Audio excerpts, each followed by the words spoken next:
नमस्कार, मी जान्हवी सावंत. गुरुकिल्ली यशाची मध्ये आपलं स्वागत आहे. आज आपण ॲस्ट्रॉलॉजी विषयी चर्चा करणार आहोत आणि यावर मार्गदर्शन करण्यासाठी आपल्या सोबत आहे सुप्रसिद्ध राज्य ज्योतिष यांत्रिक श्री माधव गुरुजी. गुरुजी, कार्यक्रमात आपलं स्वागत आहे. साईराम. आदेश.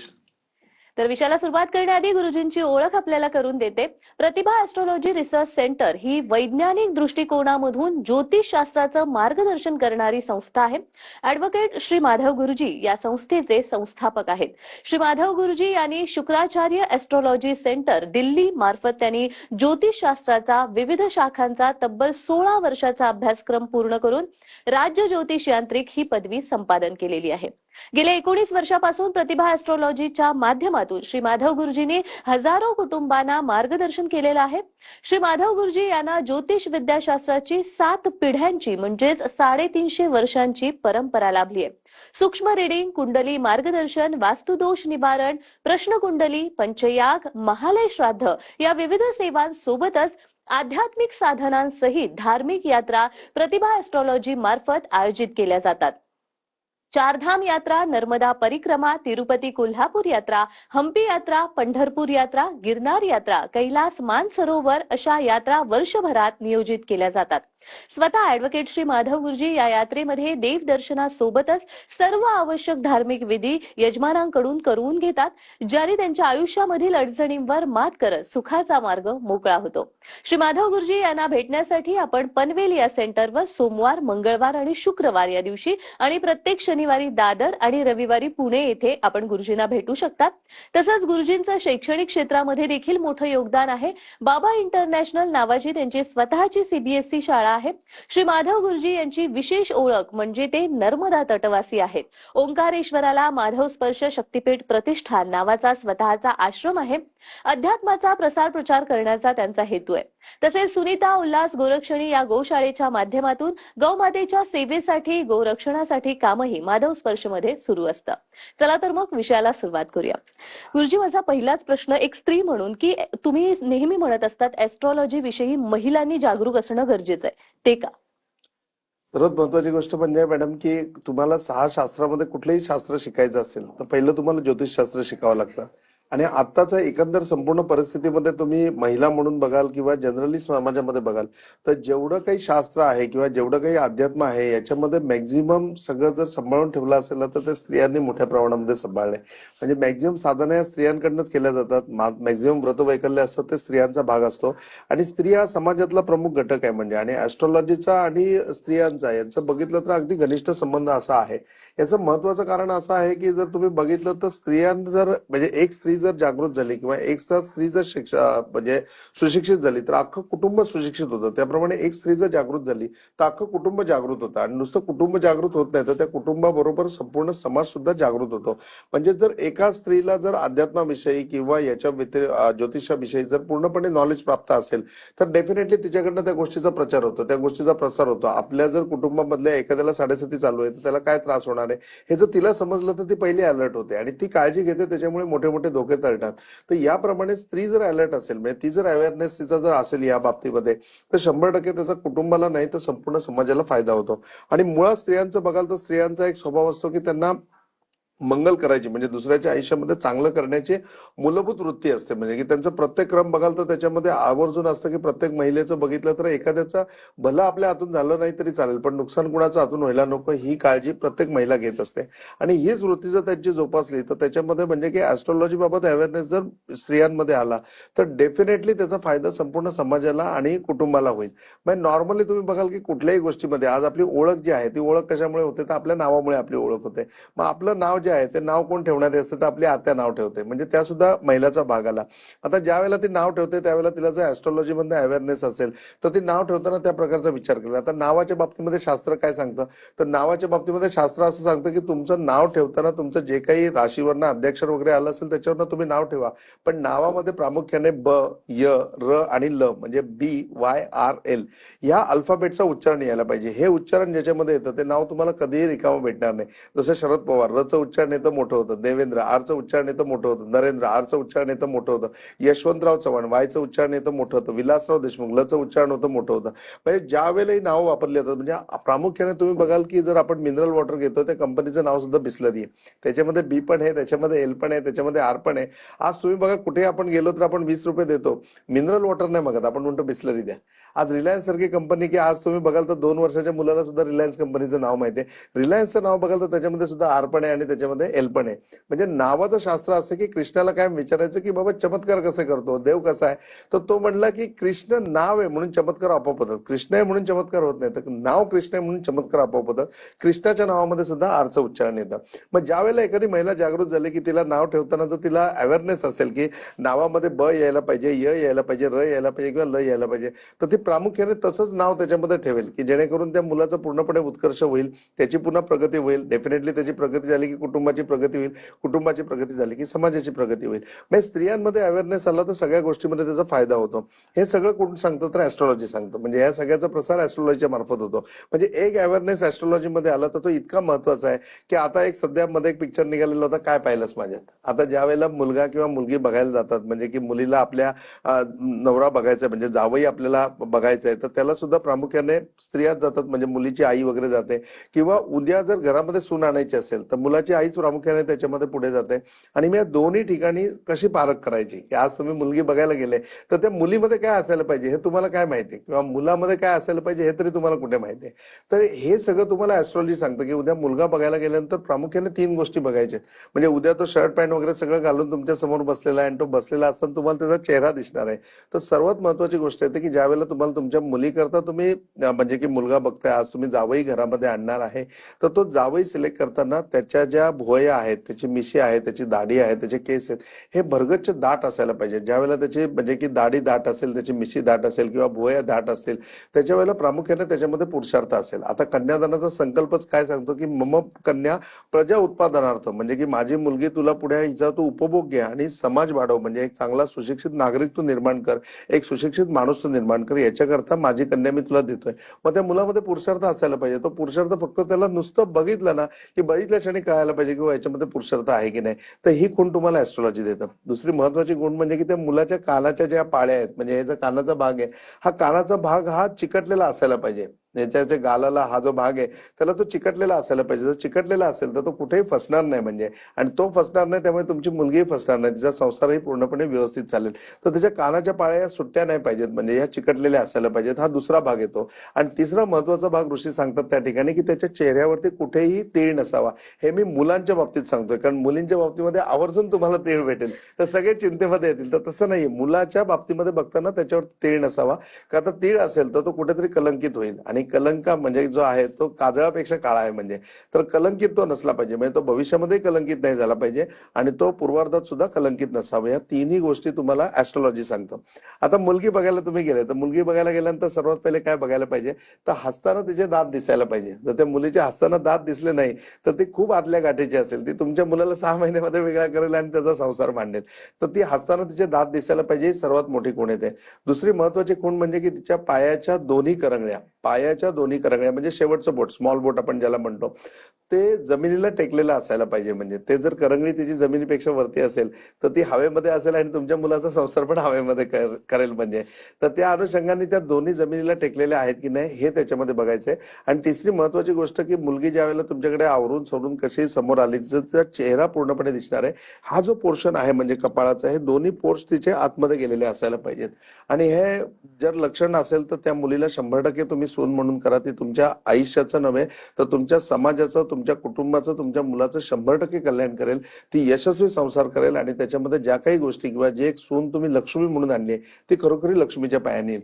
तर एवढ्या सगळ्या गोष्टी ज्या आहेत ह्याचे सगळे सिक्वेन्स जे आहेत जे बारकाईने आहेत की माणूस व्यवहारामध्ये वापरू शकतो. एखाद्या माणसाशी व्यवहार करायचा तर तो व्यवहार करत असताना त्या माणसाच्या बाह्यंगाने म्हणजे त्याच्या बॉडी लँग्वेजवरनं कळतं की याच्याबरोबर व्यवहार करावा की न करावा. तर ह्या सगळ्या गोष्टी ज्या आहेत हे तुम्हाला ऍस्ट्रॉलॉजी पूर्णपणे देतो. आणि मला वाटतं ही जर ऍस्ट्रॉलॉजी, हा जो अवेअरनेस अगर जर स्त्रियांमध्ये आला तर 100% 100% समाजामध्ये लवकर प्रबोधन होऊ शकतं, समाजामध्ये चांगली क्रांती होऊ शकते, प्रत्येक गोष्टीमध्ये विकास होऊ शकतो. आणि जी मूलभूत टेंडन्सी आहे की प्रत्येकाचं मंगल करायचं, ही जी वृत्ती आहे ती स्त्रियांची वृत्ती अजून प्रफुल्लित होऊ शकते. त्यामुळे माझा प्रतिभा ऍस्ट्रॉलॉजीमध्ये तर कायम आग्रह असतो की जो अवेअरनेस आहे ऍस्ट्रॉलॉजीच्या बाबतीत हा स्त्रियांना जास्त असायला पाहिजे. जर स्त्रियांना असेल तर ते शास्त्र, अध्यात्म या दोन्ही गोष्टी अजून भक्कम करू शकतात, त्याचा पुरेपूर वापर करू शकतात, स्वतः सुखी होऊ शकतात, कुटुंब सुखी होऊ शकतं आणि संपूर्ण कुटुंबाबरोबर समाज म्हणजे आपलं राष्ट्र सुद्धा समृद्ध होऊ शकतं.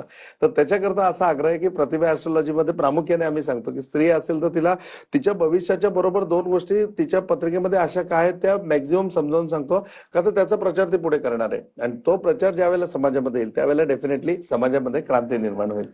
निश्चितच.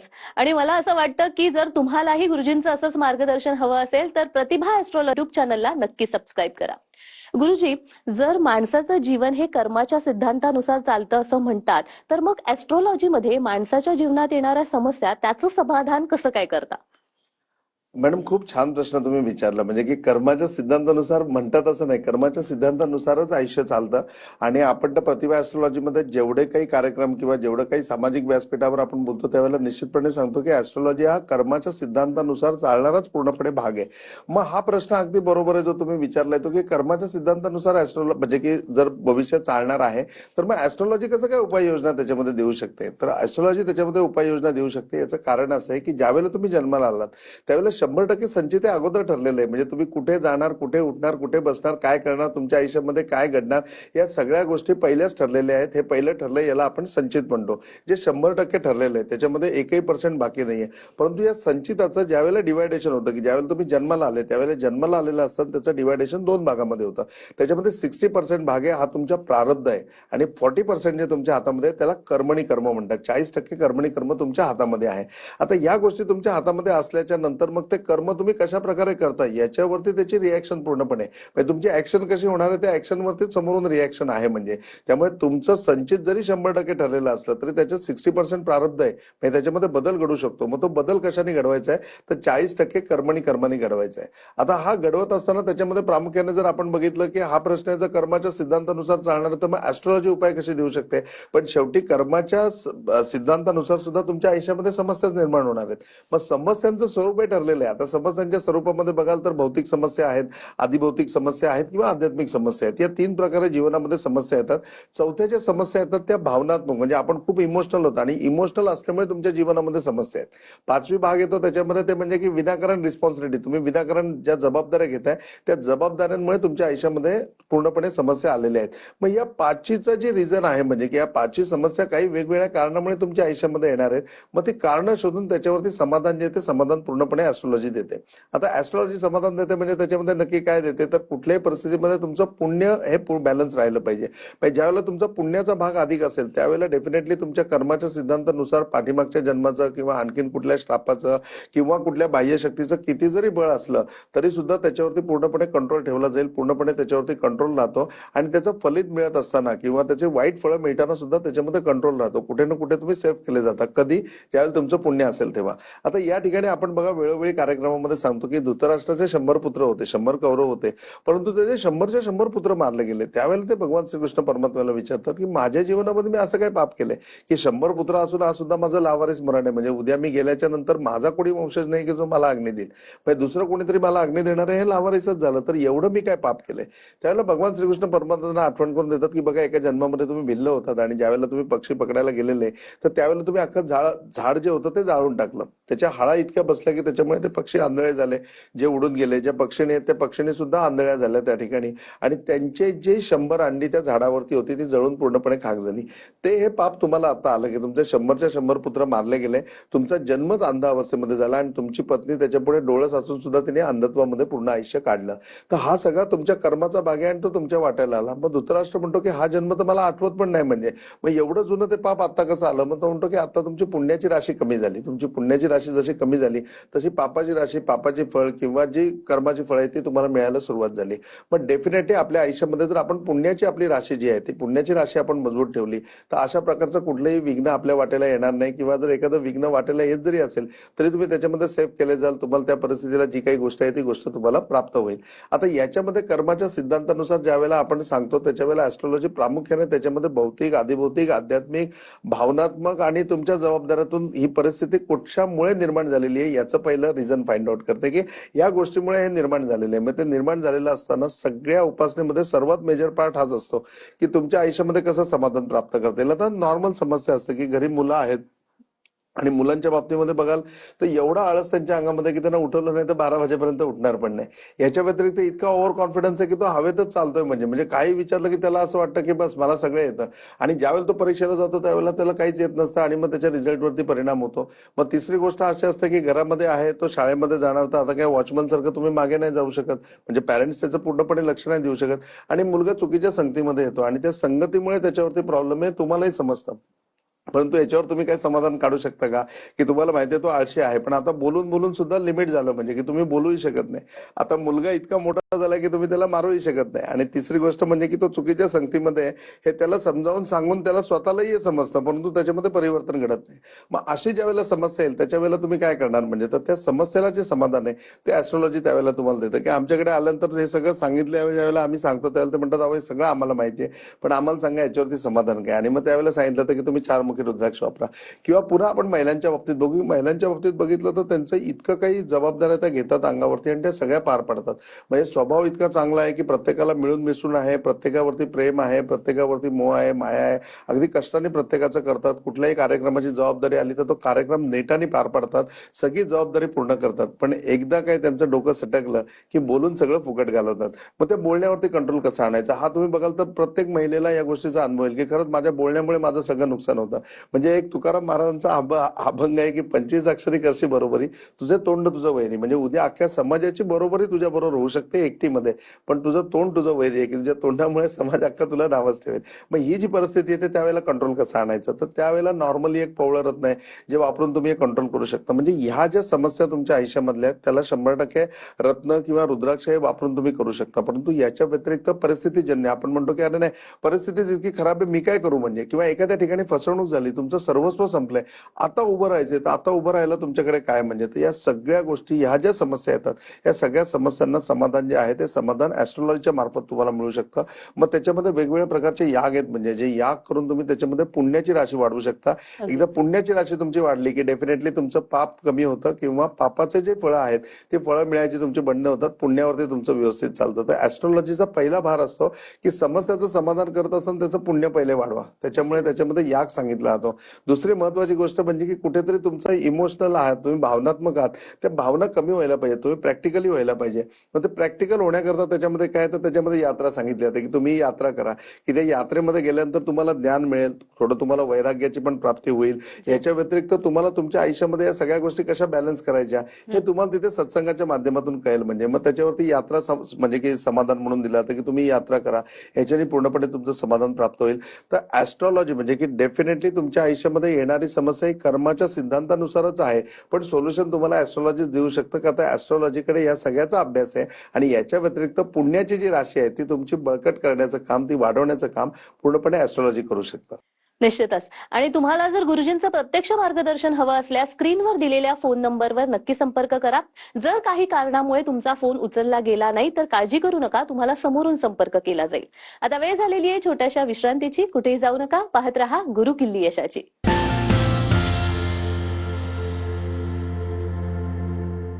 विश्रांतीनंतर सर्वांचं पुन्हा एकदा स्वागत आहे. आज आपण ऍस्ट्रॉलॉजी विषयी जाणून घेतोय आणि आपल्याला मार्गदर्शन करत आहेत माधव गुरुजी. गुरुजी, तुमचे पंचयाग खूप प्रसिद्ध आहेत आणि त्यामधला जो महामृत्युंजय याग आहे तो 15 फेब्रुवारीला संपन्न होणार आहे. तर ओंकारेश्वर येथील माधव स्पर्श आश्रमाबाबत तुम्ही प्रेक्षकांना काय सांगा? सर्वात पहिली गोष्ट म्हणजे 15 फेब्रुवारी नुसती तारीख नाही तर त्या दिवशी महाशिवरात्र आहे, म्हणजे आणि महाशिवरात्री निमित्त महामृत्युंजय याग आहे. म्हणजे महामृत्युंजय याग याला करायला कुठलाही असा मुहूर्त नाही, परंतु मुहूर्ताने करायचा आला तर सर्वात चांगले मुहूर्त येतात. त्याच्यामध्ये एक मुहूर्त येतो तो महाशिवरात्रीचा आणि दुसरा मुहूर्त येतो तो वसंत पंचमीचा. त्याच्यामध्ये 15 फेब्रुवारीला महाशिवरात्र आहे आणि महाशिवरात्रीला हा महामृत्युंजय याग हा मानधाता क्षेत्रामध्ये, म्हणजे ओंकारेश्वरची ओळख काय तर ते मानधाता क्षेत्र आहे. म्हणजे मानधाता नावाचा राजा होता जो रामाच्या पूर्व सर्व 14 पिढ्या म्हणजे रामाच्या 14 पिढ्या अगोदर तो राजा होता आणि मांधाता राजाचं वैशिष्ट्य असं होतं की तो आईपासून नाही तर वडिलांपासून निर्माण झालेला होता. तर ते मांधाता क्षेत्र आहे, त्या मांधाता क्षेत्राची पूर्णपणे पुण्याई आहे. नर्मदा मैयाचा तट आहे की ज्या तटावरती तुम्ही एक याग केला तर सहस्त्र यागाचं पुण्य तुम्हाला प्राप्त होतं. तर त्या ठिकाणी आपण प्रामुख्याने महामृत्युंजय यागाचं आयोजन केलेलं आहे म्हणजे. आणि माधव स्पर्श जो आपला स्वतःचा आश्रम आहे जो नर्मदा तटी आहे आणि नर्मदा तटवासी म्हणून आपली त्याच्यामुळे ओळख आहे, तर त्या माधव स्पर्श मध्ये हा याग संपन्न होणार आहे. या यागाचं दुसरं वैशिष्ट्य म्हणजे नर्मदाच्या तटावरती महामृत्युंजय याग केल्यानंतर एक याग केला तरी सहस्त्र यागाचं पुण्य मिळतं. दुसरं भाग मध्ये की याच्यामध्ये 1,00,000 पार्थिव आपण पूर्णपणे पूजन करणार आहे. म्हणजे पार्थिव शिवलिंग पूजन हा नर्मदा तटाचा अतिशय पवित्र असा विधी येतो आणि या पवित्र विधीमध्ये 1,00,000 शिवलिंग बनवली जातात. जी शिवलिंग पूर्णपणे पार्थिव अर्थातच मातीची असतात आणि त्याचं पूर्णपणे यथाविधी पूजन केलं जातं. आता 1,00,000 संख्या ऐकल्यानंतरच ती भव्यता आणि दिव्यता आपल्या डोळ्यासमोर उभी राहते. एवढं भव्य दिव्य शिवलिंगांमध्ये ओंकारेश्वर क्षेत्रामध्ये मांधाता पर्वतामध्ये आणि नर्मदाच्या तटावरती हा याग संपन्न होतो. ज्यावेळेला आपण त्याचं सगळ्याचं पूजन करतो त्यावेळेला इतके पुण्य आपल्याला प्राप्त होतं की पदोपदी अपार झाल्या पुण्याच्या राशी. कुठल्याही कारणाने तुमच्या आयुष्यामध्ये येणारं विघ्न असेल, मग तो अपमृत्यू असेल किंवा एखादा मोठा आजारपण असेल किंवा शारीरिक मोठा त्रास असेल किंबहुना भूतकाळामधले काही त्रास असतील म्हणजे की बाबा लग्नाच्या अगोदर किंवा लग्न झालंय आणि लग्नामध्ये त्यांची पत्रिका जुळत नव्हती, त्यांची एक नाड येते किंवा दाम्पत्य जीवनामध्ये काही अडचणी निर्माण होत आहेत, संततीविषयी काही अडचणी निर्माण होत आहेत, अशा कुठल्याही प्रकारच्या समस्येवरती समाधान म्हणून काय असेल तर महामृत्युंजय याग सांगितला जातो. आणि तो महामृत्युंजय याग ज्यावेळेला अशा भूमीमध्ये म्हणजे की मांधाता भूमीमध्ये किंवा ओंकारेश्वर क्षेत्रामध्ये नर्मदेच्या तटावर तुमच्या हातून संपन्न करतो त्यावेळेला त्याची पुण्य प्राप्ती तुम्हाला पूर्णपणे होते. आणि ही पुण्याची प्राप्ती तुम्हाला व्हावी, तुमचं पूर्णपणे कल्याण व्हावं आणि जे काही तुमच्या आयुष्यामध्ये समस्या आहेत त्या समस्या मिटून तुम्हाला दीर्घायुष्य प्राप्त व्हावं, तुम्हाला निरोगी जीवन प्राप्त व्हावं आणि जो जे वांछेल तो ते लावो, ज्याची जी इच्छा आहे ती सगळी प्रामाणिक इच्छा चांगलं होऊ दे, त्याचं भलं होऊ दे, याच्याकरता पूर्णपणे आपण तो महाशिवरात्रीला 15 फेब्रुवारीला मांधाता क्षेत्रामध्ये अर्थातच ओंकारेश्वरला माधव स्पर्शमध्ये आयोजित केला आहे. आपण सगळ्यांनी या कार्यक्रमाचा आवर्जून त्या ठिकाणी उपस्थित राहा, त्या ठिकाणी या यज्ञाचा लाभ घ्या की जेणेकरून तुमचं आयुष्य सुखरूप होईल, तुम्ही निरोगी तर व्हाल परंतु तुम्हाला उदंड आयुष्याची सुद्धा प्राप्ती होईल आणि तुमचं पूर्णपणे कल्याण होईल. निश्चितच ऍस्ट्रॉलॉजी विषयी इतकी महत्वाची माहिती तुम्ही आज आम्हाला सांगितली त्यासाठी खरंच खूप धन्यवाद आणि तुम्ही इथं इतकं सुंदर मार्गदर्शन केलं त्यासाठी खूप खूप धन्यवाद. साईराम, आप सबकी भली करे. गुरु गोरक्षनाथ आप सबकी भली करे. आप सबका जीवन मंगलमय हो. ओम साईराम. तर गुरुकिल्ली यशाची मध्ये आज आपण इथेच थांबतोय. पुन्हा भेटूया एका नवीन विषयासह. तुम्ही कुठेही जाऊ नका. पाहत रहा TV9 मराठी.